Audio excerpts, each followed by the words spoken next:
I never imagined that the son I'd sacrificed everything for would one day hand me a pillow and blanket and point toward the garage, telling me that's where I'd be sleeping from now on. Not Marcus, my brilliant boy who'd graduated summa cum laude from Stanford, the one I'd worked double shifts at the diner for 16 years to afford. Not the man who used to call me every Sunday just to say, "Mom, you're the reason I made it this far." But there I was, 62 years old, standing in a cold concrete garage next to paint cans and lawn equipment, watching my son walk back into I. Before we jump back in, tell us where you're tuning in from, and if this story touches you, make sure you're subscribed, because tomorrow I've saved something extra special for you. The house I'd helped him buy. The house where I was no longer welcome to sleep under the same roof. What Marcus didn't know was that his cruel betrayal would cost him everything he'd worked for, and I'd make sure he learned that lesson while he slept peacefully in the master bedroom I was no longer allowed to enter. Let me take you back to where this all began, because understanding how we got here makes what I eventually did not just justified, but inevitable.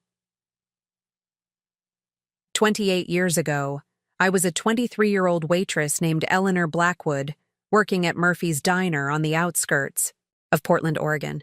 I was 8 months pregnant and completely alone after Marcus's father, a charming construction worker named Tony, decided fatherhood wasn't for him and disappeared without so much as a goodbye note. I remember sitting in that cramped apartment, rubbing my swollen belly, promising my unborn son that even though we'd be starting with nothing, I'd give him everything I possibly could, and I kept that promise. God help me, I kept it beyond reason. When Marcus was born, I took exactly 2 weeks off work before strapping him into a car seat and bringing him to the diner during my shifts. Mrs. Murphy, bless her soul, let me keep his carrier behind the counter where I could see him while I served coffee and pie to truckers and locals. During his naps, I'd study community college textbooks I'd borrowed from the library, determined to eventually give us a better life. By the time Marcus was 3, I'd earned my associate degree in business management, studying at night after my diner shifts while he slept. I remember those nights so clearly, sitting at our tiny kitchen table under a flickering fluorescent light, textbooks spread around me, checking on Marcus every hour to make sure he was still breathing peacefully in his secondhand crib. When he started elementary school, I made sure he had everything the other kids had. Designer sneakers that cost me a week's wages, he got them. School field trips that required permission slips and $20 fees, I picked up extra shifts to cover them. When he showed aptitude for mathematics in 2nd grade, I somehow found the money for a tutor, even though it meant eating ramen noodles for dinner 3 nights a week. Marcus was exceptional from the beginning. Not just smart, brilliant. His teachers consistently told me he was the most gifted student they'd ever encountered. By middle school, he was already taking high school algebra. By high school, he was accepted into advanced placement classes that would give him college credit. When his guidance counselor mentioned Stanford University as a possibility, I nearly laughed. Stanford? With our financial situation? But Marcus looked at me with those determined brown eyes, so much like mine, and said, "Mom, I'm going to get there. I'm going to make you proud." And he did. He earned a partial academic scholarship, but partial wasn't enough. Stanford's tuition, even with aid, was astronomical, so I did what any mother would do. I worked myself to the bone. I picked up a second job cleaning office buildings at night. Monday through Friday, I'd work the morning shift at Murphy's from 6 a.m. to 2 p.m., grab a quick nap, then clean offices from 8 p.m. to midnight. Weekends, I worked catering gigs for wealthy families in the hills above Portland. I sold everything I owned that had any value: my grandmother's wedding ring, my small collection of vintage books, even my car, switching to a beat-up Honda Civic that barely passed inspection. For 4 years, I maintained this schedule. 4 years of functioning on 4 hours of sleep a night. 4 years of eating gas station sandwiches because I didn't have time to grocery shop properly. 4 years of wearing the same 3 work uniforms in rotation, because new clothes weren't in the budget. Marcus thrived at Stanford. He called me every week with updates about his classes, his internships, his growing network of brilliant friends. He joined the Business Honor Society, landed competitive summer internships at Fortune 500 companies, and graduated not just summa cum laude, but as valedictorian of his business program. At his graduation, when he walked across that stage and I saw my son, my baby boy who'd started life in that tiny studio apartment, receiving his diploma from one of the most prestigious universities in the world, I wept with pride. When he hugged me afterward and whispered, "We did it, Mom. We actually did it," I felt like every sacrifice had been worth it. After graduation, Marcus landed a position at a prestigious consulting firm in San Francisco. Within 3 years, he'd been promoted twice and was earning more money than I'd ever dreamed possible. He met Sarah, a lawyer from a prominent Bay Area family, and they fell in love. Their wedding was elegant, expensive, and everything I'd hoped Marcus would one day be able to afford. When they decided to buy a house, Marcus found his dream property, a stunning craftsman-style home in Marin County with bay views, original, hardwood floors, and a garden that Sarah loved. The price tag was $1.8 million. Even with his success, securing that mortgage required every financial maneuver possible. That's when Marcus asked for my help one last time. "Mom," he said during one of our Sunday phone calls, "would you consider co-signing on the mortgage? With your credit history and my income combined, we can get a better rate. Plus, there's plenty of room for you to visit whenever you want. You could even have your own guest suite." I didn't hesitate. After everything I'd invested in Marcus's future, helping him secure his dream home felt like the natural conclusion to our journey together. I signed those mortgage papers with joy, imagining Sunday dinners in that beautiful house, maybe even eventually becoming a grandmother in those sun-filled rooms. For 5 years, that dream seemed to be coming true. Marcus and Sarah hosted lovely dinner parties where I was always included. Sarah and I grew close, bonding over our shared love of gardening and classic movies. When they celebrated their 5th wedding anniversary, Marcus stood up at the dinner table and said, "None of this would exist without my mother's sacrifices. Everything good in my life traces back to her belief in me. I thought we'd built something unbreakable. I was so very, very wrong." The first sign that something was wrong came on a Tuesday morning in March when I arrived for my usual week-long visit to help Sarah with her garden preparations for spring. I had my own key. Marcus had given it to me 3 years earlier, saying, "This is your home too, Mom." So I let myself in as I always did, carrying bags of bulbs and my overnight case.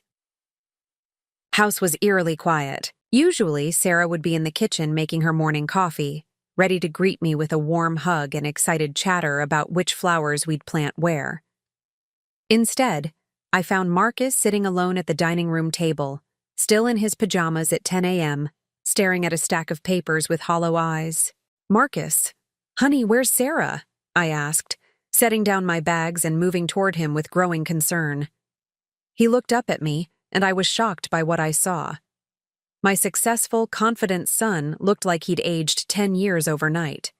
His usually perfectly styled hair was disheveled, dark circles shadowed his eyes, and there was a defeated slump to his shoulders I'd never seen before. "She's gone, Mom," he said quietly, his voice hoarse as if he'd been crying. "Sarah filed for divorce yesterday. She moved out while I was at work and took everything she could fit in her car." I felt my heart drop. Sarah and Marcus had seemed so happy, so solid. Just 2 months earlier, they'd been making plans for a European vacation to celebrate their 6th anniversary. "Oh, sweetheart," I said, rushing to his side and wrapping my arms around him. "What happened? Did you two have a fight?"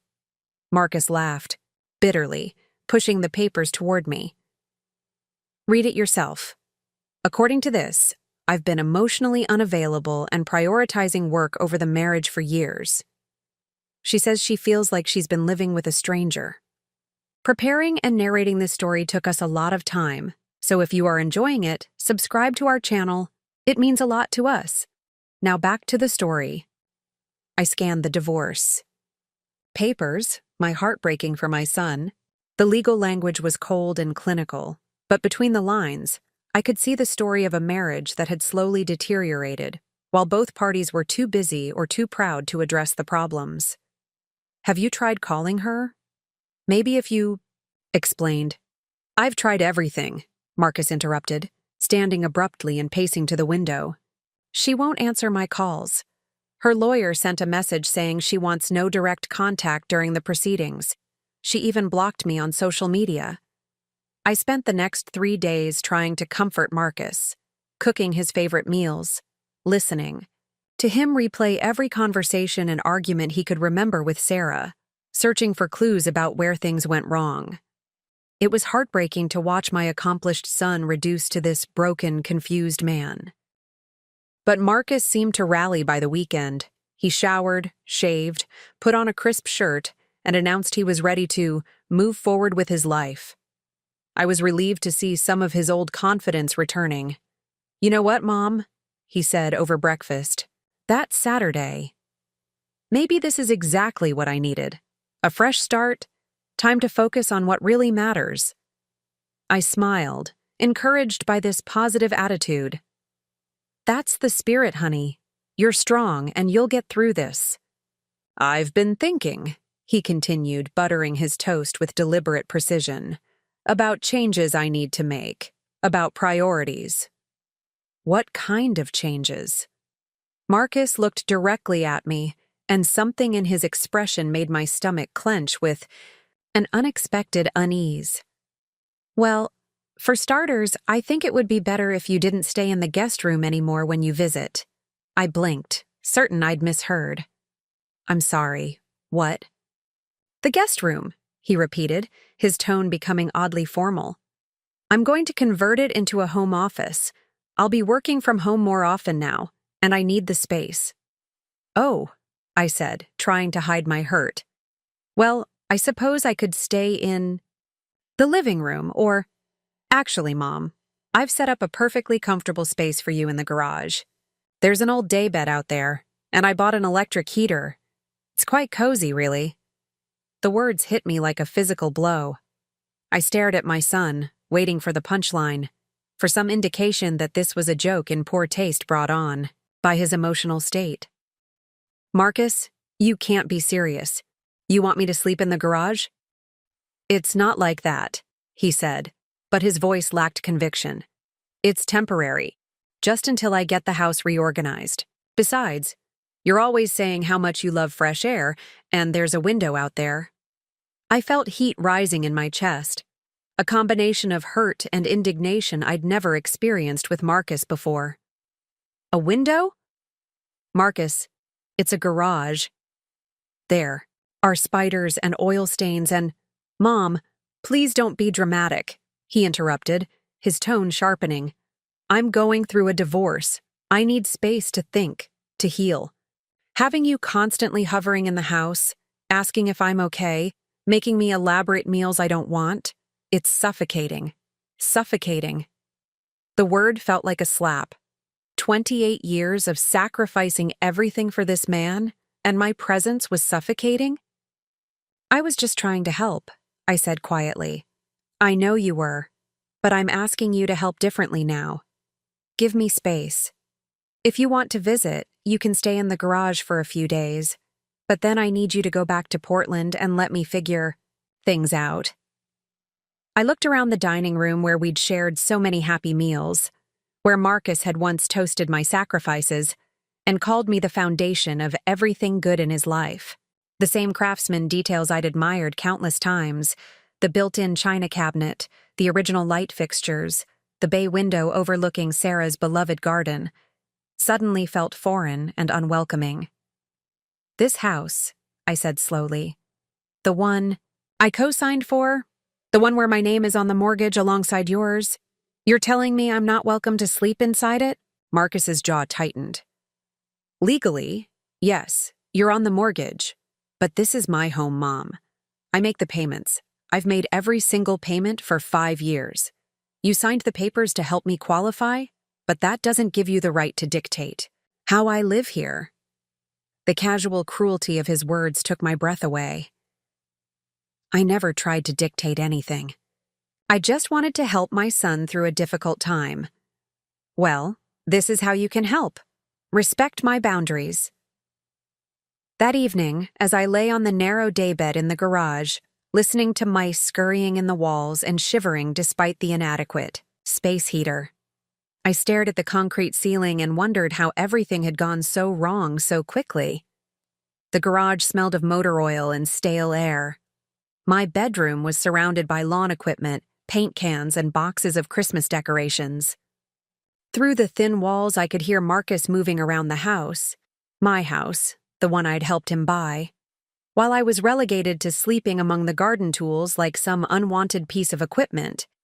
But what hurt more than the physical discomfort was the realization that my son, the boy I'd sacrificed everything for, could look me in the eye and banish me to a garage without a trace of guilt or shame. That's when I knew that everything between us had fundamentally changed, and that's when I began to plan what would happen next. I returned to Portland the following Monday, as Marcus had requested, but the garage incident haunted me. For 3 weeks, I tried to convince myself that my son was just going through a rough patch, that grief from his divorce had temporarily clouded his judgment. I made excuses, for him to my neighbor, Mrs. Chen, who asked why I looked so tired and defeated. "Divorce is hard on everyone in the family," I told her, forcing a smile. "Marcus just needs some time to process everything." But the phone calls that used to come every Sunday stopped. The text messages checking on my well-being disappeared. When I tried calling him, my calls went straight to voicemail, and my messages went unanswered. It was as if I'd been erased from his life entirely. Then, on a rainy Thursday afternoon in April, I received an overnight envelope that would shatter any remaining illusions about my son's character. The return address was from Whitman, Rodriguez and Associates, a law firm I didn't recognize. Inside was a thick stack of legal documents with a cover letter that made my blood run cold. "Dear Ms. Blackwood," it began. "We represent Marcus Blackwood in the matter of property reorganization following his recent divorce. Please find enclosed the necessary documentation regarding the restructuring of mortgage responsibilities for the property located at 847 Hillcrest Drive, Marin County, California." My hands shook as I flipped through the pages. Legal jargon filled most of the document, but the intent was crystal clear. Marcus was attempting to remove my name from the mortgage and deed, claiming that my co-signature had been a temporary financial arrangement that was no longer necessary. But that wasn't the worst part. Attached to the main document was an affidavit signed by Marcus, dated just 2 days after he'd banished me to the garage. In cold clinical language, my son described me as an aging parent who has become increasingly dependent and intrusive, requiring supervised visits to prevent interference with property management and personal boundaries. Supervised visits. As if I were some unstable stranger, rather than the woman who'd sacrificed everything to give him the life he now enjoyed. The affidavit went on to claim that I had exhibited concerning behavior, including excessive emotional attachment to the property and unrealistic expectations about cohabitation arrangements. It painted me as a delusional old woman who didn't understand that my role in helping him secure the mortgage was purely financial and temporary. But the most devastating paragraph came near the end. "Given Ms. Blackwood's advanced age and apparent confusion about the nature of our financial arrangement, I believe it is in everyone's best interest to formalize property ownership through legal clarification. I am prepared to refinance independently to remove any encumbrance related to her co-signature." Advanced age. Apparent confusion. The words felt like physical blows. I called the law firm immediately, my voice shaking with rage and disbelief. "This is Eleanor Blackwood," I told the receptionist. I received documents regarding the Hillcrest Drive property, and I need to speak with someone immediately. After being transferred twice, I found myself speaking with Janet Rodriguez, a partner at the firm. Ms. Blackwood, she said in a carefully neutral tone, I understand you have questions about the property restructuring documents. Questions? I practically shouted into the phone. This is fraud. My son is trying to steal a house that I co-own. By claiming I'm mentally incompetent? There was a pause. Ms. Blackwood, according to our client, you signed the original mortgage papers with the understanding that this was a temporary arrangement to help him qualify for better loan terms. Is that not accurate? That's completely false, I said, forcing myself to speak more calmly. I co-signed because he asked me to help him buy his dream home. We never discussed this being temporary. I'm an equal owner of that property. I see, Ms. Rodriguez said, though her tone suggested she didn't see at all. Well, if you dispute the characterization of the arrangement, you'll need to retain your own legal counsel. We can provide you with a list of qualified attorneys who handle these types of family property disputes. Family property disputes, as if this were some ordinary disagreement rather than a calculated betrayal. After hanging up, I sat in my small Portland apartment, surrounded by decades of memories and mementos from Marcus's childhood, trying to process what was happening. My son wasn't just trying to kick me out of his house, he was trying to steal my legal ownership of it entirely. But I wasn't some confused elderly woman who could be easily manipulated. I had 28 years of documentation proving my relationship with Marcus, my financial contributions to his life, and most importantly, I had the original mortgage documents with my signature and legal standing clearly established. I immediately called 3 attorneys, but the consultations were discouraging. Each lawyer explained that while I had strong legal standing as a co-owner, fighting Marcus's petition would be expensive and time-consuming. Family property disputes are complicated, explained Robert Chen, an attorney who specialized in real estate law. Even though you're clearly listed as a co-owner, your son's lawyers are claiming the arrangement was based on misunderstanding. They'll argue that your signature was secured under false pretenses, not that you were deceived, but that you deceived yourself about the nature of the arrangement. How is that possible? I asked. They'll claim that no reasonable person would believe that co-signing a loan automatically grants them equal property rights. They'll say you should have known it was just to help him qualify, not to make you an owner. The legal costs alone would bankrupt me. Each attorney quoted retainer fees between $10,000 and $25,000, with no guarantee of success.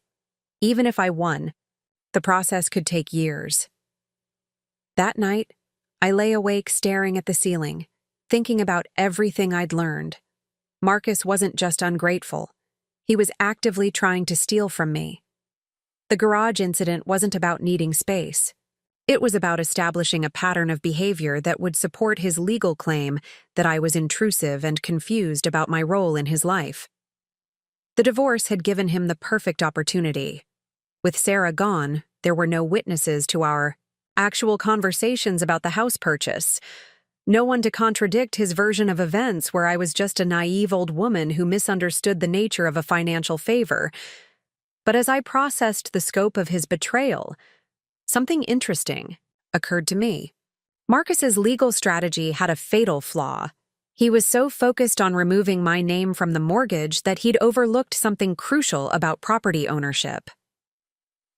The next morning, I drove to the county recorder's office and requested copies of all documents related to 847 Hillcrest Drive. What I discovered there would become the foundation of my eventual revenge. Yes, I was listed as a co-owner on the deed, but more importantly, I discovered something that Marcus had either forgotten about or never fully understood. Under California law, as a co-owner, I had certain rights that couldn't be stripped away through legal maneuvering, including the right to sell my portion of the property. Even if Marcus succeeded in removing me from the mortgage, I would still own half the house. And if I owned half the house, I could legally force a sale of the entire property to recover my investment. The process was called a partition action, and it was completely legal. If co-owners of a property couldn't agree on how to manage it, either party could petition the court to force a sale and divide the proceeds. For the first time since finding Marcus in that garage with a pillow and blanket, I smiled. My son thought he was so clever, using lawyers and legal documents to steal what I'd helped him build. But he'd made one crucial mistake. He'd underestimated his mother, and now he was about to learn what happened when you betrayed the woman who'd given you everything. Armed with my newfound knowledge about partition actions, I knew I needed professional guidance to execute my plan properly. But first, I had to find allies who would believe my story and help me navigate the complex legal and financial landscape ahead. My first call was to Patricia Hoffman, a real estate attorney I'd found through online research who specialized in property disputes and partition actions. Unlike the other lawyers I'd consulted, Patricia offered a free initial consultation and had excellent reviews from clients dealing with family property conflicts. "Mrs. Blackwood," Patricia said when I arrived at her modest office in downtown Portland, "tell me exactly what's happening and don't leave out any details." I spent 45 minutes explaining everything: Marcus's divorce, the garage incident, the legal documents attempting to remove me from the mortgage, and most importantly, my discovery about partition rights. Patricia listened intently, taking notes and occasionally asking clarifying questions. "You're absolutely right about your partition rights," she confirmed, leaning back in her chair. "As a co-owner on the deed, you have the legal authority to force a sale if you and Marcus can't agree on the property's management. The question is whether that's really the path you want to take." "What do you mean?" "A partition action will definitely force the sale of the house, but it's a nuclear option. Once you file, there's no going back. Your relationship with your son will be permanently damaged." I thought about Marcus's cold dismissal, his legal attempts to paint me as confused and intrusive, his willingness to banish me to a garage after everything I'd done for him. "I think he's already damaged our relationship beyond repair," I said quietly. Patricia nodded sympathetically. "In that case, let's talk strategy. The beauty of a partition action is that it's almost impossible to defend against when you have clear co-ownership. Marcus can't stop you from exercising your legal rights, no matter what his lawyers claim about the mortgage arrangement." She explained the process. I would file a petition with the court requesting partition of the property. Marcus would have the opportunity to buy out my share at fair market value, but if he couldn't or wouldn't do that, the court would order the house to be sold and the proceeds divided according to our ownership percentages. "What's this going to cost me?" I asked, remembering the staggering retainer fees quoted by other attorneys. "Much less than fighting his mortgage removal petition," Patricia assured me. "Partition actions are relatively straightforward. My fee would be $5,000, payable from your share of the sale proceeds. You wouldn't need to pay anything up front." This was exactly what I needed to hear. For the first time in weeks, I felt like I had a viable path forward. My next ally came from an unexpected source: my old friend Margaret Santos, who worked as a senior loan officer at Pacific Northwest Credit Union. Margaret and I had known each other for 15 years, ever since she'd helped me secure the small business loan that allowed me to buy Murphy's Diner when Mrs. Murphy decided to retire. "Eleanor, honey, you look terrible," Margaret said when I met her for coffee the following day. "What's going on?" I explained the entire situation, watching Margaret's expression shift from concern to outrage as I described Marcus's behavior and legal maneuvers. "That ungrateful little snake," Margaret said, her voice rising loud enough to draw stares from other customers. "After everything you sacrificed for him?" "The thing is," I said, lowering my voice, "I need to understand the financial implications of forcing a sale. The house was appraised at $1.8 million when we bought it 5 years ago, but I don't know what it's worth now." Margaret pulled out her phone and started tapping. "Let me check comparable sales in Marin County for you." After a few minutes, she looked up with raised eyebrows. Eleanor, that house is worth at least $2.4 million now, possibly more. Bay Area real estate has gone crazy in the past 5 years. My heart jumped. If the house was worth $2.4 million, my half would be $1.2 million, enough to secure my financial future and send a very clear message to Marcus about the cost of betraying family. But here's the thing, Margaret continued. If you force a sale, Marcus is going to lose a lot more than just half the value. He'll also be responsible for capital gains taxes, realtor fees, legal costs, and he'll have to find somewhere else. To live in one of the most expensive housing markets in the country. The vindictive part of me found this deeply satisfying, but Margaret wasn't finished. There's something else you should know, she said, leaning closer. I still have connections at various banks, and I did a little checking on your son's financial situation. His divorce is costing him a fortune. Sarah's attorney is going after alimony, and Marcus had to liquidate some investments to pay the legal fees. He's not in the strong financial position he was a year ago. This information was invaluable.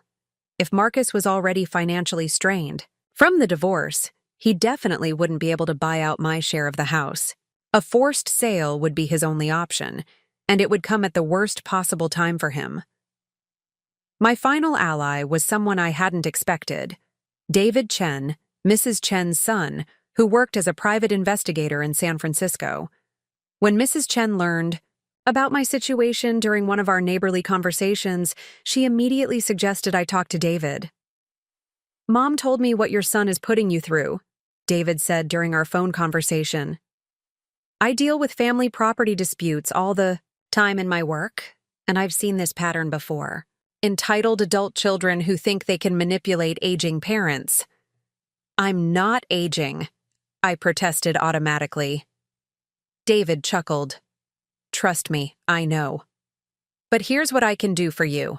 I can document Marcus's current lifestyle and spending patterns. If he's claiming financial hardship to avoid buying you out, but he's actually living lavishly, that information could be useful in court. Within a week, David had compiled a comprehensive report on Marcus's activities. The findings were enlightening. Despite claiming he needed space to heal from his divorce, Marcus was frequently seen at expensive restaurants and bars in San Francisco. He'd purchased a new luxury car just 2 weeks after banishing me to the garage. His social media posts, which David had screenshots of, showed him on weekend trips to Napa Valley and Lake Tahoe. Your son isn't suffering financially, David reported. He's living like a man celebrating his freedom. The divorce seems to have liberated him from responsibility, not burdened him with it. This evidence painted a clear picture. Marcus hadn't kicked me out because he was grieving or needed space to process his emotions. He'd done it because he wanted to live without any reminders of the sacrifices others had made for his success. But he was about to learn that actions have consequences, and some debts can't be avoided simply by changing the locks. With my legal strategy taking shape, I needed to focus on rebuilding my own life and financial independence. The painful truth was that for 28 years, I'd defined myself primarily as Marcus's mother. Now, at 62, I had to rediscover who Eleanor Blackwood was beyond that role. My first challenge was financial survival. The diner I'd purchased from Mrs. Murphy had been sold 3 years earlier when I decided to take early retirement to spend more time with Marcus and Sarah. My savings were modest, and while I had a small pension, it wasn't enough to sustain me through a potentially lengthy legal battle. But I'd forgotten something important about myself. I was a survivor. The same woman who'd worked 3 jobs to put Marcus through Stanford wasn't going to be defeated by his betrayal. I started by returning to my roots. Murphy's Diner was now under new ownership, but the restaurant industry was facing a severe labor shortage. Within 2 days of starting my job search, I had 3 offers for waitressing positions. I chose Riverside Cafe, a busy breakfast and lunch spot near downtown Portland, because the owner, Frank DeLuca, reminded me of Mrs. Murphy. Gruff but fair, with a soft spot for hardworking employees. "You sure you want to get back into this business at your age?" Frank asked during my brief interview. "It's tough work, long hours on your feet." "Frank," I said, looking him directly in the eye, "I worked this business for 16 years while raising a son and going to school. Trust me, I can handle anything you throw at me." He hired me on the spot. What I discovered was that the skills I'd developed over decades, multitasking, reading people, managing stress under pressure, were like riding a bicycle. Within a week, I was handling 6 table sections during the morning rush like I'd never left the industry. But more importantly, I was remembering who I used to be before I became consumed with Marcus's needs. The Eleanor who could charm a difficult customer, efficiently manage competing priorities, and earn excellent tips through genuine care and attention to detail. These weren't just waitressing skills. They were life skills I'd somehow forgotten I possessed. The physical demands of the job were challenging after 3 years of retirement, but I found them invigorating rather than exhausting. Each shift reminded me that I was still capable, still valuable, still strong. My coworkers, initially skeptical of the older woman taking tables during their busy shifts, quickly came to respect my competence and reliability. "Eleanor," said Jennifer, a 25-year-old server who initially seemed annoyed by my presence, "you make this look so easy. How do you remember 8 different orders without writing anything down?" "Practice," I told her, "and necessity. When you're working tables to pay for your child's education, you get very good at maximizing efficiency." The tips were better than I'd expected.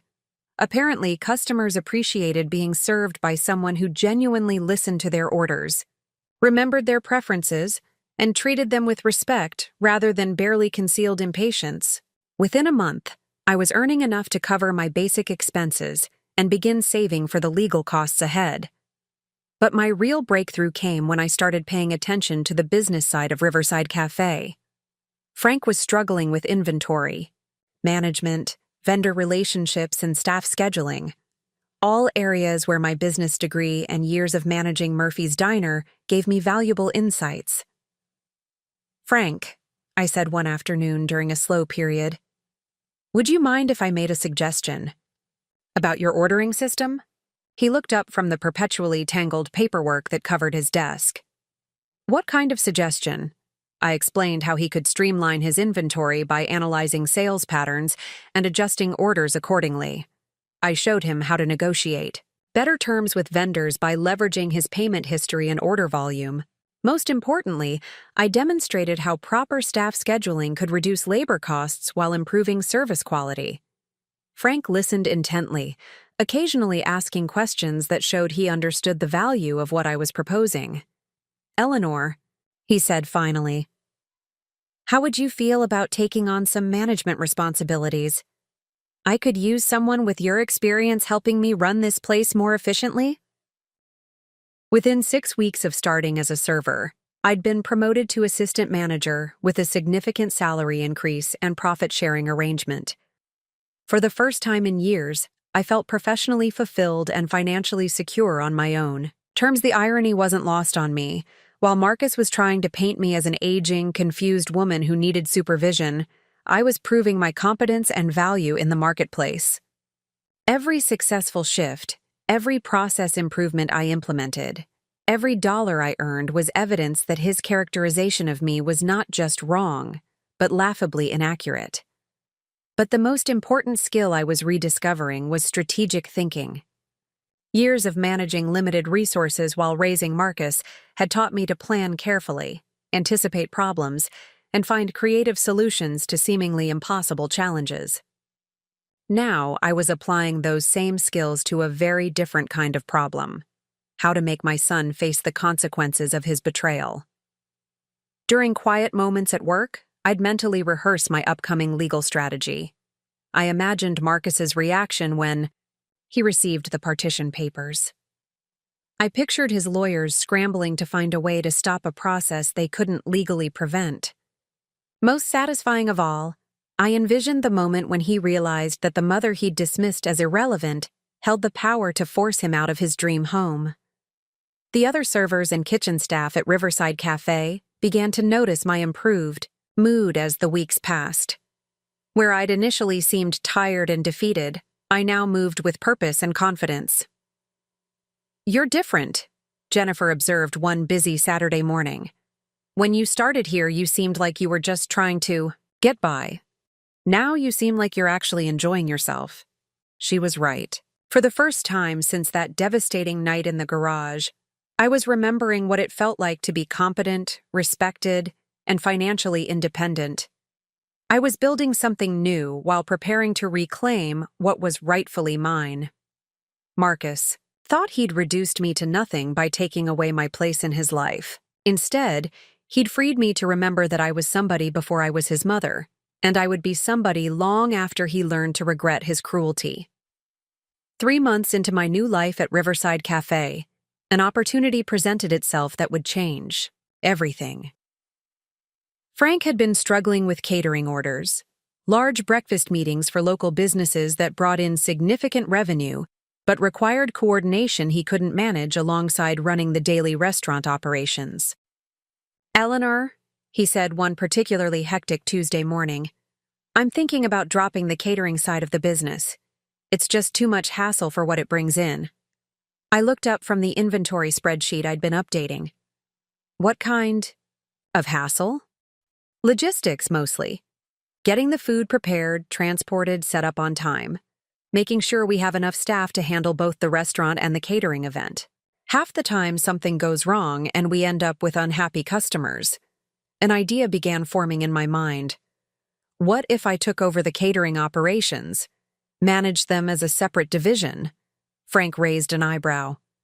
"You want to run catering? Eleanor, that's a completely different beast than restaurant service." "I've been thinking about this for weeks," I said, which wasn't entirely true but was becoming true as I spoke. The profit margins are better on catering, and there's huge demand from businesses that want quality breakfast and lunch meetings. We're just not organized to deliver it properly. What I didn't tell Frank was that I'd been secretly researching the local catering market during my breaks. Portland's business district was experiencing rapid growth, with new companies moving in monthly. Most existing caterers focused on dinner events or high-end corporate functions, leaving a gap in the breakfast and lunch meeting market. I could develop standardized menus, create efficient delivery systems, and handle all the client relationships, I continued. "You focus on the restaurant. I focus on building the catering business. We split the profits 60-40 since you're providing the kitchen and initial inventory." Frank considered this for a long moment. "What do you need to get started?" "A cargo van, insulated catering containers, and permission to hire 2 part-time assistants. Total startup cost maybe $15,000. "And where exactly would you get $15,000? I smiled, thinking about the modest savings I'd been accumulating from my salary and tips. "Leave that to me."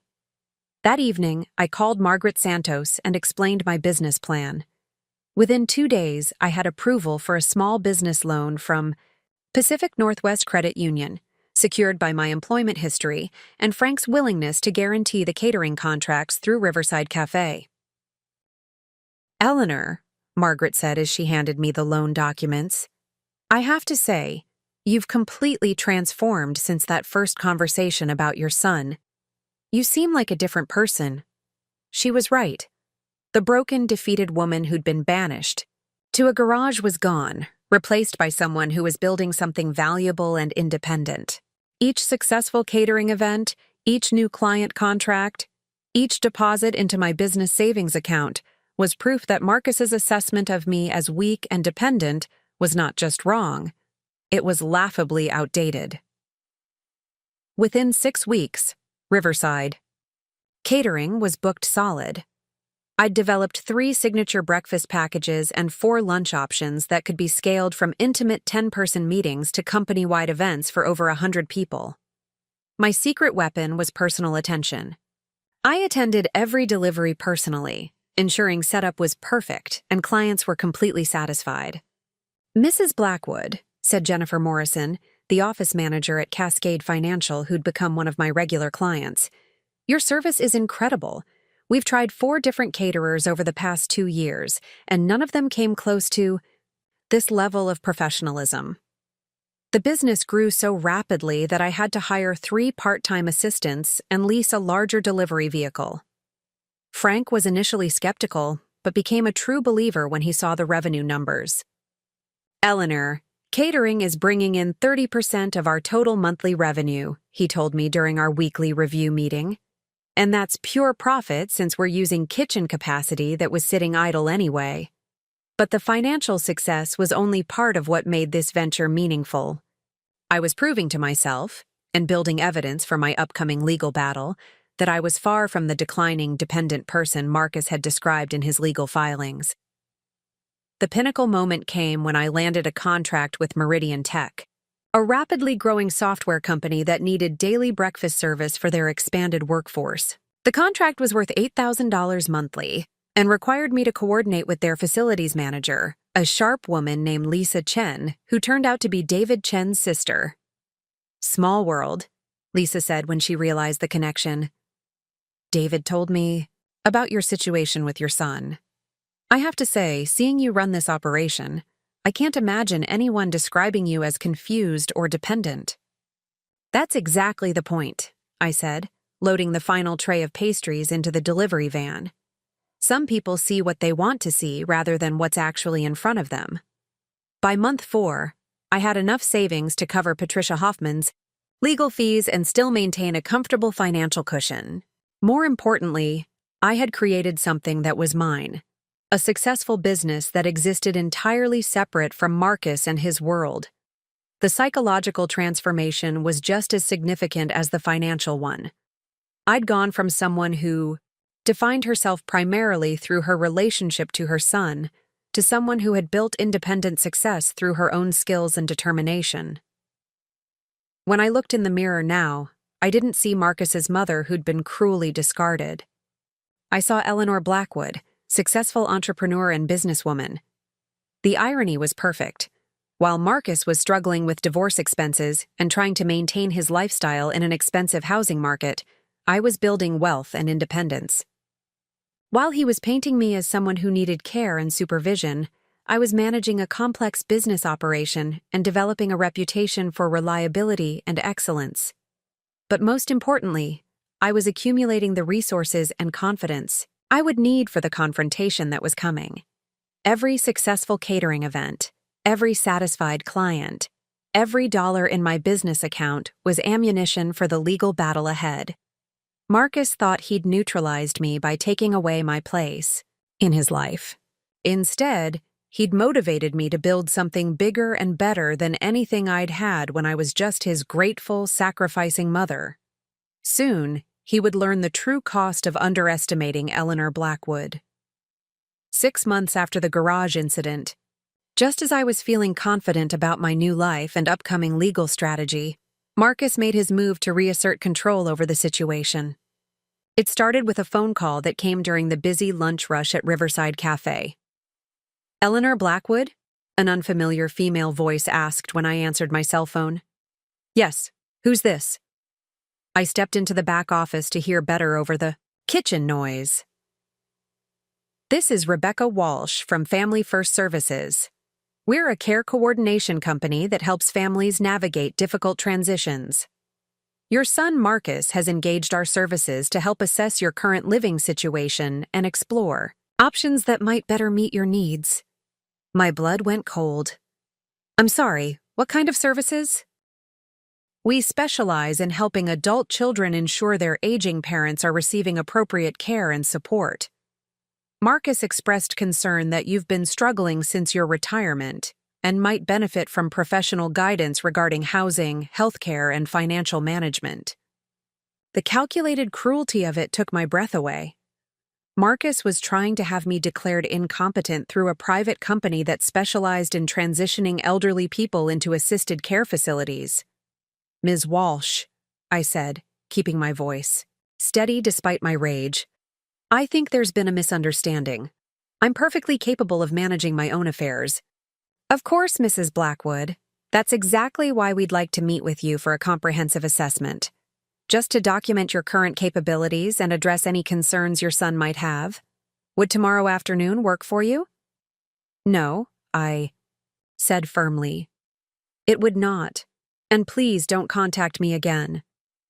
I hung up and immediately called Patricia Hoffman. This is a new low, even for family property disputes, Patricia said after I explained the call. He's trying to establish a paper trail suggesting you need supervised care. If he can get any kind of professional assessment questioning your competency, it strengthens his case for removing you from the property deed. Can he actually do this? He can try, but he can't force you to submit to any kind of evaluation. The problem is, if you refuse to cooperate, he might try to spin that as evidence that you're being unreasonable or defensive. That evening, I received a text message from a number I didn't recognize. Mom, it's Marcus. I know you're upset, but I'm trying to help. Rebecca Walsh is very professional and just wants to make sure you're getting the support you need. Please, consider meeting with her. I stared at the message, marveling at how he'd managed to make his attempt at character assassination sound like concern. But I wasn't the same woman he'd dismissed 6 months ago. Instead of responding with hurt or confusion, I felt a cold anger that sharpened my focus.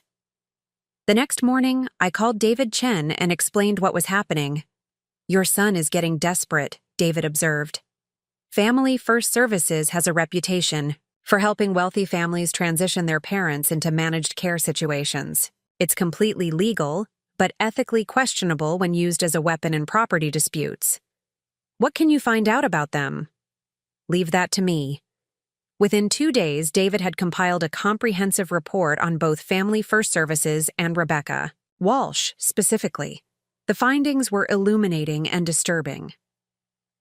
Family First Services is essentially a consulting company that helps adult children build legal cases for taking control of their parents' affairs, David explained during our phone call.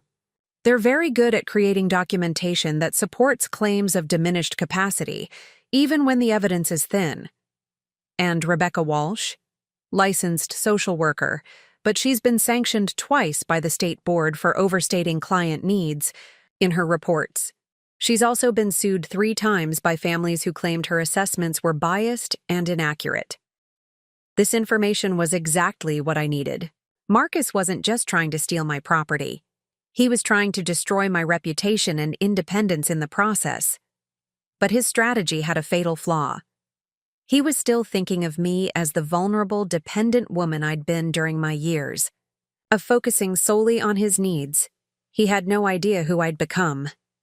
Instead of hiding from his corporate assessment, I decided to turn his weapon against him.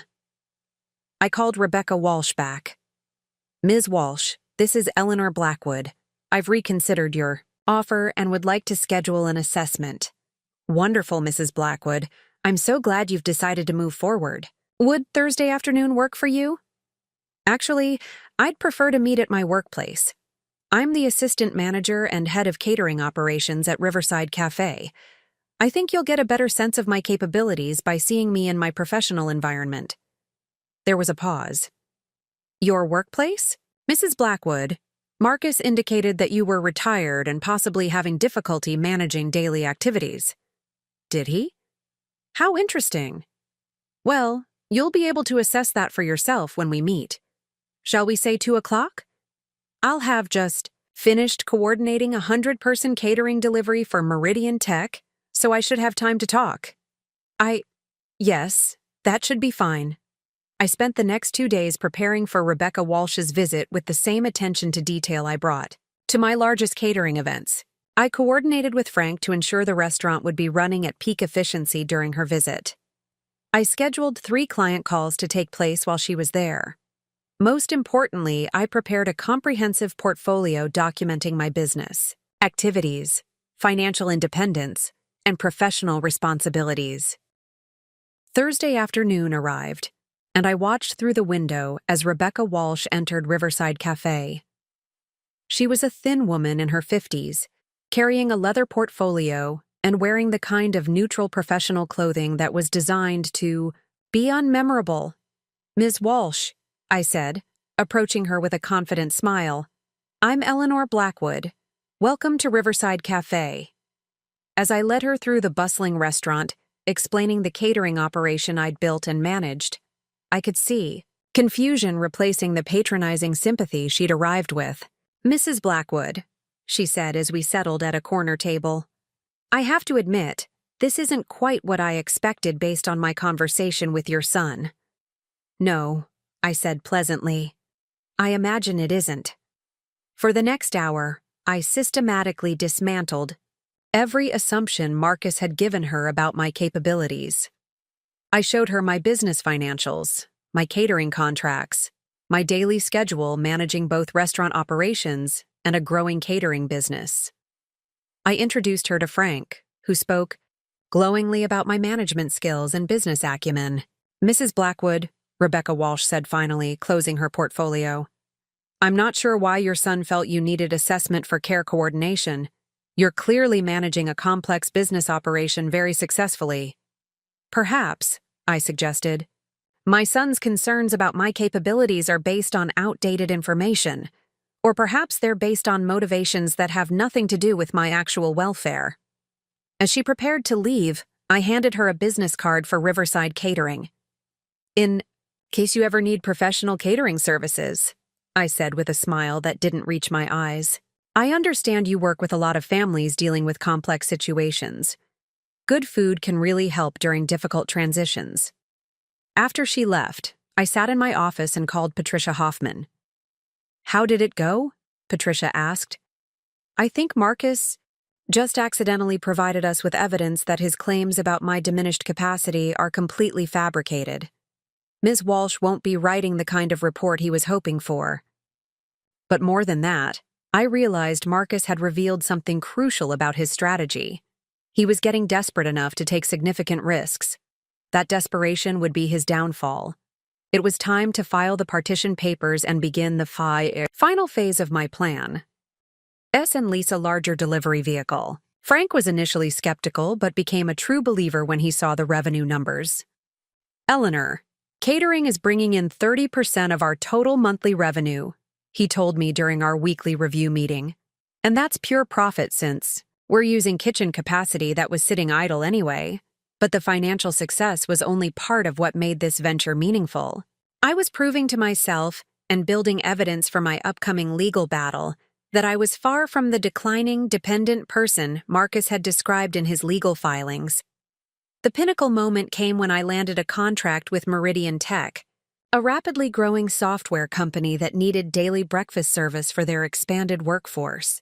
The contract was worth $8,000 monthly and required me to coordinate with their facilities manager, a sharp woman named Lisa Chen, who turned out to be David Chen's sister. Small world, Lisa said when she realized the connection. David told me about your situation with your son. I have to say, seeing you run this operation, I can't imagine anyone describing you as confused or dependent. That's exactly the point, I said, loading the final tray of pastries into the delivery van. Some people see what they want to see rather than what's actually in front of them. By month 4, I had enough savings to cover Patricia Hoffman's legal fees and still maintain a comfortable financial cushion.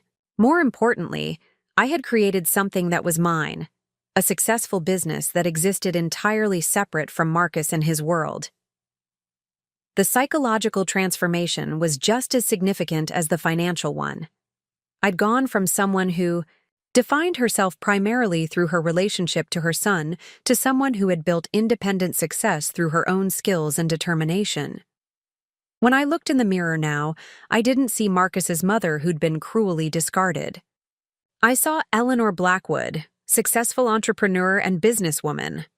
The irony was perfect. While Marcus was struggling with divorce expenses and trying to maintain his lifestyle in an expensive housing market, I was building wealth and independence.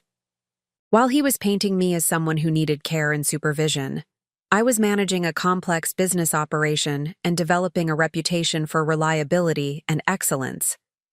But most importantly, I was accumulating the resources and confidence I would need for the confrontation that was coming. Every successful catering event, every satisfied client, every dollar in my business account was ammunition for the legal battle ahead. Marcus thought he'd neutralized me by taking away my place in his life. Instead, he'd motivated me to build something bigger and better than anything I'd had when I was just his grateful, sacrificing mother. Soon, he would learn the true cost of underestimating Eleanor Blackwood. The morning after Rebecca Walsh's failed assessment, I sat in Patricia Hoffman's office with a stack of documents that would form the foundation of my legal attack. Everything I'd been building for the past 6 months was about to culminate in a single, devastating legal filing. "Eleanor," Patricia said, reviewing the materials I'd brought, "this is one of the most comprehensive partition cases I've ever seen. You've essentially built a bulletproof argument." On her desk lay the evidence of Marcus's betrayal and my transformation. The original mortgage documents showing my clear co-ownership, his legal filings attempting to remove me from the deed, Rebecca Walsh's written report contradicting his claims about my competency, David Chen's investigation documenting Marcus's lavish spending during his supposed period of financial difficulty, and my business records proving my complete financial independence. "The beauty of this approach," Patricia continued, "is that we're not trying to prove Marcus did anything illegal. We're simply exercising your legitimate property rights as a co-owner. He can't challenge your legal standing because your name is on the deed." But I had one more strategic element to add to our case. That morning, I'd received a call from an unexpected source. Sarah, Marcus's ex-wife. "Eleanor," Sarah had said, her voice hesitant but determined, "I heard through mutual friends that Marcus is trying to have you declared incompetent. I wanted you to know that I have some information that might be helpful."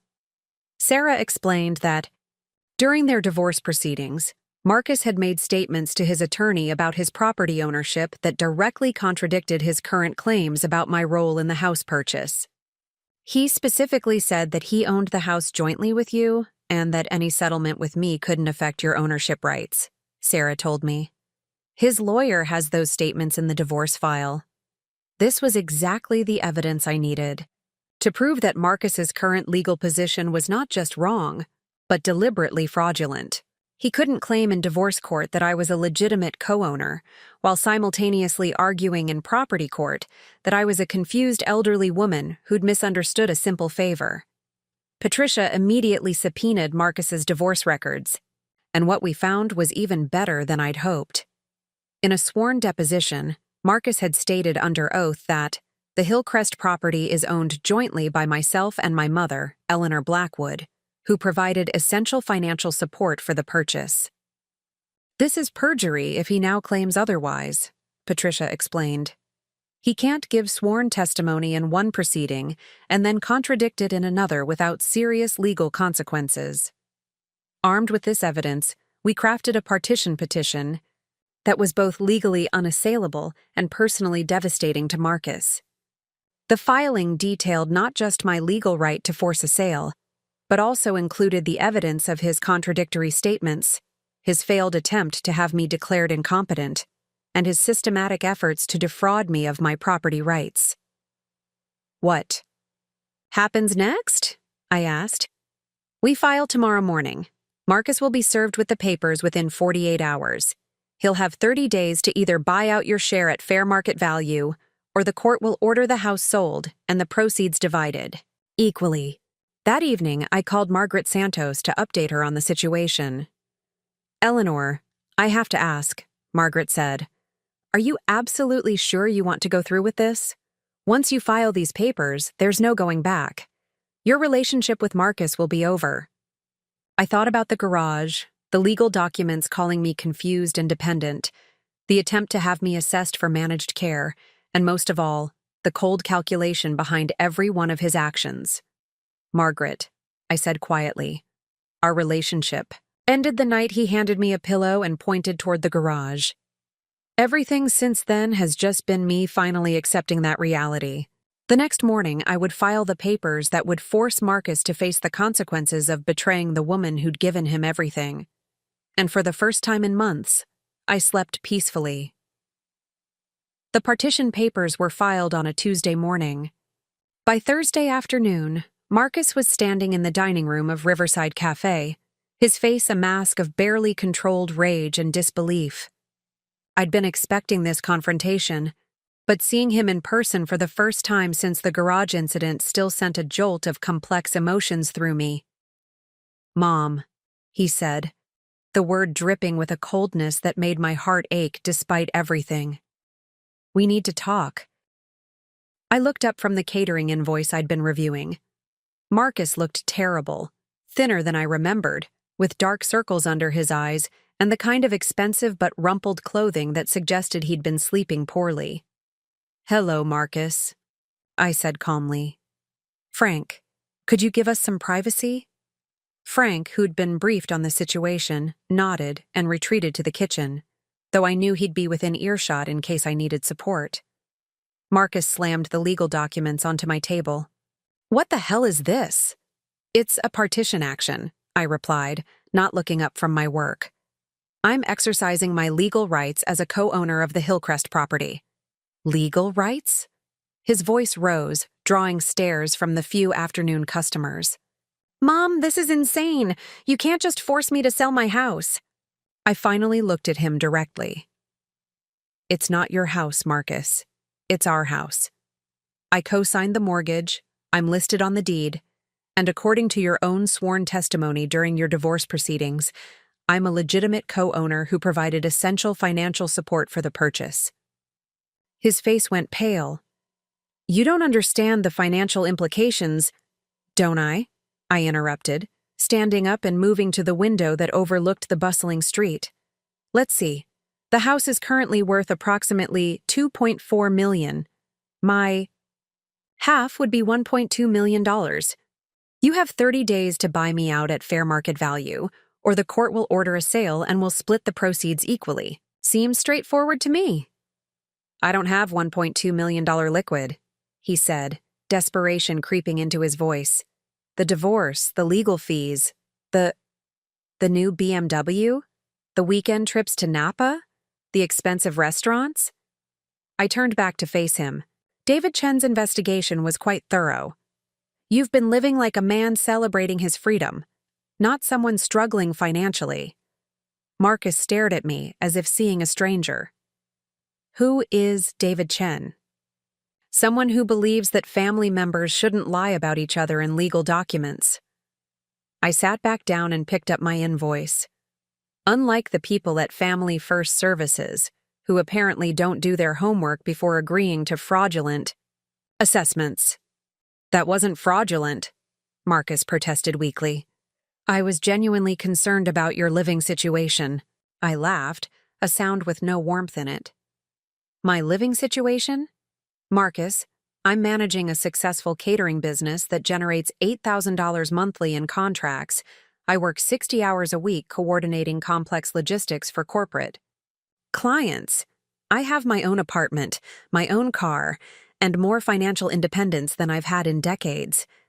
What exactly about that suggests I need supervised care?" For the first time since he'd arrived, Marcus looked genuinely shaken. "I thought, after the divorce, when you seemed so lost." "I was lost," I agreed. "Lost and hurt and completely unprepared for my son to betray me so completely. But that was 7 months ago, Marcus. I'm not that woman anymore." He slumped into the chair across from me. "This will destroy me financially. The forced sale, the taxes, finding somewhere else to live in this market?" "Yes," I said simply. "It will." "How can you do this to me, after everything we meant to each other?" The question hung in the air between us. I studied my son's face, searching for any trace of the boy I'd raised, the young man who'd once called me his hero. "Marcus," I said quietly, "do you remember what you said to me that last night in the garage?" He looked away. "You said I was suffocating, that my presence in the house I'd helped you buy was an imposition you couldn't tolerate." You had your lawyer right that I was confused and intrusive, that I needed supervised visits to prevent me from interfering with your life. I was going through a difficult time. No. My voice was firm. You were making a choice. You chose to see my love and sacrifice as burdens rather than gifts. You chose to treat me like an unwanted stranger rather than the woman who gave you everything she had. I stood up and walked to the door. The partition action is my choice, Marcus. I'm choosing to recover what's legally mine from someone who's proven he doesn't value what I've given him. As I reached for the door handle, he called after me. What do you want? Money? An apology? Tell me what it will take to stop this. I paused without turning around. I want my son back, I said softly. But we both know that's not possible. The man I raised would never have banished his mother to a garage. When I finally turned to face him, tears were streaming down his face. The partition stands, Marcus. You have 26 days to find the money, or we go to court and the house gets sold. Either way, you'll learn that there are consequences for betraying the people who love you most. I walked out of the restaurant, leaving my son alone with the legal papers that would change both our lives forever. For 2 weeks after our confrontation at the cafe, Marcus went silent. No phone calls, no text messages, no attempts to negotiate. I began to think he might be exploring legitimate options to buy out my share, perhaps borrowing against his 401k or seeking investors. I should have known better. The first sign of his desperation came on a Friday evening when Frank called me at home, his voice tense with concern. Eleanor, you need to get down to the restaurant. Something's wrong. I arrived at Riverside Cafe to find the front window shattered and the word thief spray-painted across the brick facade in dripping red letters. Frank was standing with 2 police officers taking photos of the damage. This happened around 9:30, Officer Martinez explained to me. Your business partner says you've been having a family dispute that's turned legal. Any idea who might have done this? I stared at the vandalism, feeling a cold fury settle in my chest. I have suspicions, but no proof. The next morning, I received a call from Jennifer Morrison at Cascade Financial. Mrs. Blackwood, I'm so sorry to have to tell you this, but we're going to have to cancel our catering contract. We received some very disturbing information about your business practices. My heart sank. What kind of information? Someone called our corporate office claiming you've been embezzling from previous clients and that you're currently under investigation for elder abuse. I know it sounds ridiculous, but corporate policy requires us to suspend relationships with any vendor facing these kinds of allegations. Within hours, I received similar calls from 3 other major clients. Someone was systematically contacting my customer base with lies designed to destroy my reputation and business. I called David Chen immediately. Your son is panicking, David confirmed after I explained what was happening. I can trace where these calls are coming from, but Eleanor, this is criminal harassment. You need to document everything and file a police report. But Marcus wasn't finished. That afternoon, I received a registered letter from a law firm I didn't recognize. Inside was a cease and desist order claiming I was engaged in malicious prosecution and demanding I withdraw the partition action or face a countersuit for damages. This is desperation masquerading as legal strategy, Patricia Hoffman told me when I brought her the letter. He's throwing everything at the wall hoping something will stick. But Eleanor, I have to warn you, desperate people can be dangerous.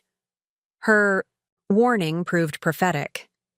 3 days later, as I was locking up the restaurant after a late catering delivery, I found all 4 tires on my delivery van slashed.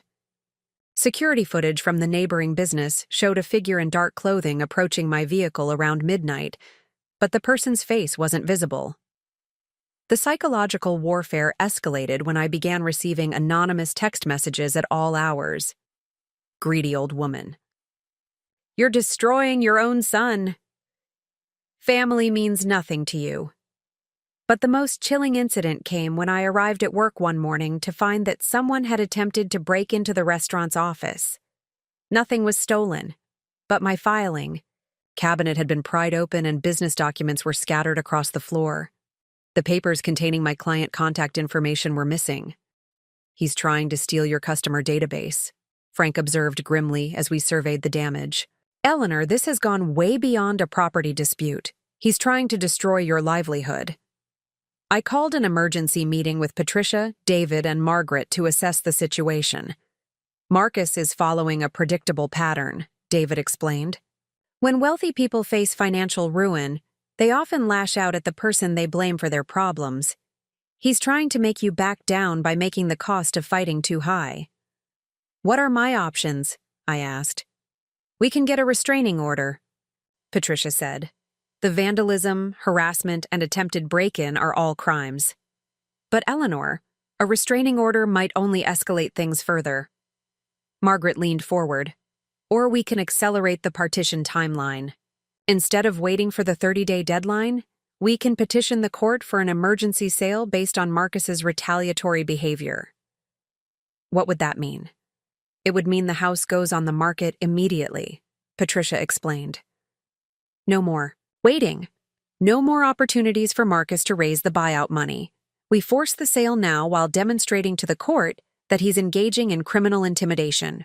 I thought about the broken window, the slashed tires, the late-night threatening messages. The son I'd raised was gone, replaced by someone who would destroy my business and threaten my safety rather than face the consequences of his actions. File for the emergency sale, I said quietly. "And let's make sure the court understands exactly what kind of man Marcus has become." As we prepared the accelerated legal filing, I realized that Marcus had made a crucial mistake. In trying to intimidate me into backing down, he'd provided evidence of his character that would ensure I felt no guilt about taking everything he'd worked for. Some lessons could only be learned the hard way, and Marcus was about to get the education of his lifetime. The emergency partition hearing was scheduled for a Wednesday morning in late November, almost exactly 8 months after Marcus had handed me that pillow and pointed toward the garage. As I sat in the courthouse waiting room with Patricia, I felt a strange sense of completion rather than victory. "The judge has reviewed all the evidence," Patricia whispered to me as we waited for our case to be called. "Marcus's harassment campaign actually worked in our favor. Judge Wilson is known for taking a dim view of intimidation tactics." Through the glass doors, I could see Marcus sitting with his attorney, a different lawyer than the one who'd filed the original mortgage removal petition. He looked like he'd aged years in the past few weeks. His expensive suit couldn't hide the fact that he appeared broken, defeated. When our case was called, we filed into the courtroom. Judge Wilson, a stern woman in her 60s, reviewed the EDI documents with practiced efficiency. "Mr. Blackwood," she said, addressing Marcus's attorney, "I've read your client's opposition to the emergency sale petition. However, I'm more concerned with the evidence of retaliatory behavior. Can you explain the vandalism, harassment, and attempted break-in at Ms. Blackwood's business?" Marcus's lawyer shifted uncomfortably. "Your Honor, while my client admits to some regrettable actions during this emotionally charged period, he disputes the characterization of these as criminal harassment." "Some regrettable actions?" Judge Wilson's voice was ice-cold. "Mr. Blackwood, stand up." Marcus rose slowly, and for a moment I saw the scared little boy he'd once been, the child who'd come to me crying when other kids bullied him at school. "You understand that vandalism, harassment, and destruction of property are crimes?" Judge Wilson asked. "Yes, Your Honor," Marcus replied quietly. "And do you understand that attempting to intimidate someone to prevent them from exercising their legal rights is not only criminal, but undermines the entire foundation of our legal system?" "Yes, Your Honor." Judge Wilson turned to me. "Ms. Blackwood, you're requesting an immediate sale of the property rather than allowing the standard 30-day buyout period. Is that correct?" I stood up. "Yes, Your Honor. Given Mr. Blackwood's retaliatory behavior and attempts to destroy my business, I no longer feel safe allowing him additional time to raise funds." The court agrees. Given the evidence of harassment and intimidation, I'm ordering the immediate sale of the property at 847 Hillcrest Drive. The proceeds will be divided equally between the co-owners after sale costs and legal fees. Marcus's legs seemed to give out, and he collapsed back into his chair. Furthermore, Judge Wilson continued, I'm issuing a restraining order prohibiting Mr. Blackwood from contacting Ms. Blackwood or interfering with her business operations. Any violation will result in immediate arrest. As we left the courtroom, Marcus caught up with me in the hallway. Mom, he said, his voice breaking, please, there has to be another way. That house, it's everything I worked for. I stopped and turned to face him. For the first time in months, I saw genuine remorse in his eyes rather than anger or calculation. Marcus, I said softly, I want you to understand something. I didn't do this to hurt you. I did this because you taught me that blood doesn't automatically mean loyalty, and love doesn't guarantee respect. Tears were streaming down his face now. I was wrong. About everything. The garage, the legal papers, trying to have you assessed. I was scared and angry about the divorce, and I took it out on you. But Mom, losing the house, it will destroy me. I reached out and touched his face gently, the way I had when he was a child having nightmares. Sometimes being destroyed is the only way to learn who you really are, I said. I learned that when you pointed toward the garage. Maybe it's time for you to learn it too. Is there any way, any possibility that we could find our way back to each other? He asked. I looked at my son, really looked at him, searching for the man I'd raised beneath the desperate, broken person standing before me. I don't know, I said honestly. The woman who raised you is gone, Marcus. You made sure of that. Whether the woman I've become can forgive the man you've shown yourself to be. That's a question neither of us can answer yet. I turned and walked away, leaving Marcus standing alone in the courthouse hallway, finally understanding the true cost of his betrayal. The house would sell, the money would be divided, and we would both move forward into uncertain futures. But for the first time since this began, I felt like maybe, just maybe, there was a chance that someday we might find our way back to being family again. Time would tell. 6 months later, I stood in the kitchen of my new home, a charming Victorian cottage in Portland's Hawthorne district that I'd purchased with my share of the Hillcrest sale proceeds. The morning sun streamed through windows that overlooked a small garden where I was already planning spring plantings. Riverside Catering had not only recovered from Marcus's sabotage, but had grown beyond my wildest expectations. The attempted destruction of my business had actually strengthened my resolve and reputation. Clients who knew the full story admired my resilience, and word-of-mouth referrals had tripled my customer base. I'd hired 6 full-time employees and was considering opening a second location. The legal settlement had awarded me exactly $1.18 million after taxes and fees. Marcus had walked away with the same amount, but the difference was that I'd used my share to build something new, while he'd lost everything he'd thought defined him. I'd heard through Margaret that he'd moved to a small apartment in Oakland and was working as a junior consultant at a much smaller firm. The forced sale of his dream house, combined with the professional reputation damage from the harassment charges, had effectively reset his life to where he'd been 5 years earlier. My phone buzzed with a text message. It was from an unknown number, but I recognized the careful phrasing immediately. Mom, I know you probably don't want to hear from me. I've been in therapy for 4 months, working on understanding how I became someone who could treat you the way I did. I don't expect forgiveness, but I wanted you to know that I'm finally starting to understand what I lost. I'm proud of what you've built. Love, Marcus. I stared at the message for a long time, feeling a complex mix of emotions I couldn't quite name. This was the first contact we'd had since the courthouse hallway 8 months earlier. I typed back, I'm glad you're getting help. That takes courage. After a moment, I added, The door isn't closed, Marcus. But if it ever opens again, it will be on different terms. We're different people now. His response came quickly. I understand. I have a lot of work to do on myself, before I could even think about asking for another chance. But thank you for not slamming the door completely. That evening, as I prepared for a dinner party with Frank, Margaret, Patricia, and David, the people who'd helped me reclaim my life, I reflected on the journey from that cold garage to this warm, welcoming home I'd created for myself.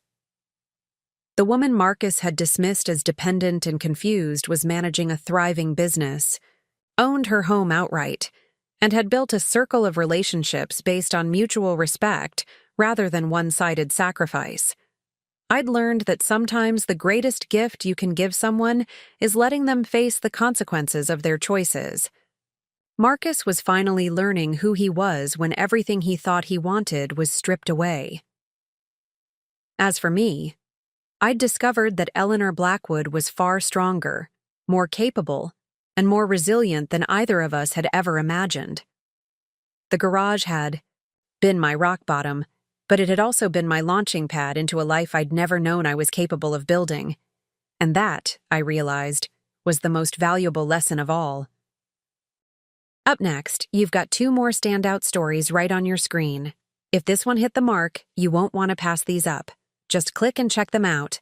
And don't forget to subscribe and turn on the notification bell so you don't miss any upload from us.